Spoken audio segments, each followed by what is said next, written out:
मनुष्य पाप में क्यों फंस जाता है, जाने श्री कृष्ण ने अर्जुन को क्या बताई वजह और इससे बचने का अंतिम उपाय। भागवत गीता में श्री कृष्ण ने अर्जुन को बताया है कि मनुष्य पाप में क्यों फंस जाता है। जब अर्जुन कुरुक्षेत्र में युद्ध करने के विचार से विचलित हो जाता है, तो भगवान कृष्ण उन्हें गीता का ज्ञान देते हैं। साथ ही अर्जुन के इस सवाल का जवाब देते हैं कि आखिर किन परिस्थितियों या कारणों के चलते मनुष्य पाप करने के लिए मजबूर हो जाता है। आइए जानते हैं इस सवाल का जवाब और पाप करने से बचने के उपाय। मनुष्य पाप में क्यों फंस जाता है, जाने श्री कृष्ण ने अर्जुन को क्या बताई वजह और इससे बचने का अंतिम उपाय। स्वार्थ की अति पाप करने को करती है मजबूर। मनुष्य पाप क्यों करता है, इस सवाल का जवाब देते हुए श्री कृष्ण ने अर्जुन से कहा था कि इस पृथ्वी पर हर मनुष्य अपनी भलाई के लिए कार्य करता है, लेकिन जब व्यक्ति का स्वार्थ बढ़ जाता है तो वे अपने अलावा किसी की नहीं सोचता, उसे केवल और पाने की इच्छा रहती है। इस क्रम में मनुष्य यह नहीं सोचता कि उसके स्वार्थ से किसी अन्य को हानि होगी या दुख उठाना पड़ेगा।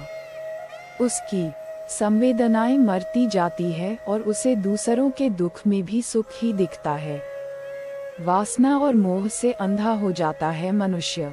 अर्जुन को गीता का उपदेश देते हुए श्री कृष्ण कहते हैं कि वासना और मोह भी मनुष्य को पाप करने को विवश कर देती है। वासना का अर्थ है कि किसी भी अन्य मनुष्य को किसी वस्तु की तरह उपभोग करने की इच्छा होना। जिस तरह कोई बालक किसी खिलौने के लिए मचल उठता है और जब तक उसे वो खिलौना न मिले बच्चा रोता रहता है और वो शांत नहीं रहता, उसी तरह व्यसक होने पर किसी दूसरे मनुष्य को नैतिकता और संवेदनशीलता से परे जाकर उसे उपभोग करने की इच्छा भी मनुष्य को पाप करने को विवश करती है। व्यक्ति किसी वस्तु या मनुष्य के प्रति मोह बांधता है और उसे पाने के लिए अंधा हो जाता है। क्रोध से बंद हो जाती है बुद्धि। क्रोध आने की कई स्थितियां होती हैं। कई बार अत्यंत पीड़ा भी क्रोध का कारण बनती है, लेकिन क्रोध से व्यक्ति कुछ भी सही नहीं सोच पाता। कुछ देर के लिए ही सही, लेकिन उसकी बुद्धि बंद हो जाती है और वो कुछ भी सही दिशा में नहीं सोच पाता है। जिस तरह धुआं अत्यंत होने पर अग्नि कुछ देर के लिए ढक जाती है और सही स्थिति का पता नहीं चलता, उसी तरह क्रोध भी एक धुएं की तरह होता है, जिसकी अति होने पर आसपास मौजूद कुछ भी चीजें नजर नहीं आती। कुंठा जन्म देती है बुरी भावना। श्री कृष्ण कहते हैं कि मनुष्य के नकारात्मक गुणों में कुंठा भी शामिल है। मनुष्य जब कुंठित होता है तो बुद्धिमान, ज्ञानी और सभ्य मनुष्यों को भी अपने से नीचे समझने लगता है। कुंठित व्यक्ति में प्रतिभा की कमी होती है, इसलिए वे अपने सामने किसी भी प्रतिभाशाली मनुष्य को सहन नहीं कर पाता। वे अपने आप को सर्वश्रेष्ठ दिखाने के लिए उस प्रतिभाशाली मनुष्य का बार बार अपमान करता है और उसे किसी तरह से मूर्ख सिद्ध करने में लगा रहता है। जिस प्रकार दुर्योधन ने अपनी कुंठा में आकर हमेशा ही तुम पांचों पांडवों को अपमानित किया।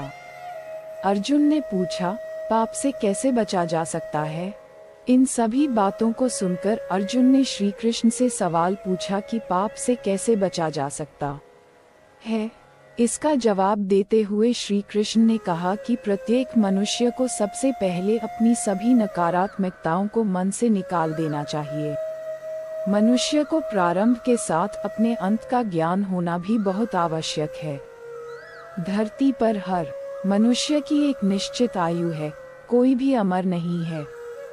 ऐसे में सभी को ये सोचना चाहिए, जिस वस्तु को पाने के लिए हम इतने पाप कर रहे हैं, उनमें से कुछ भी हमारे साथ नहीं जाएगा।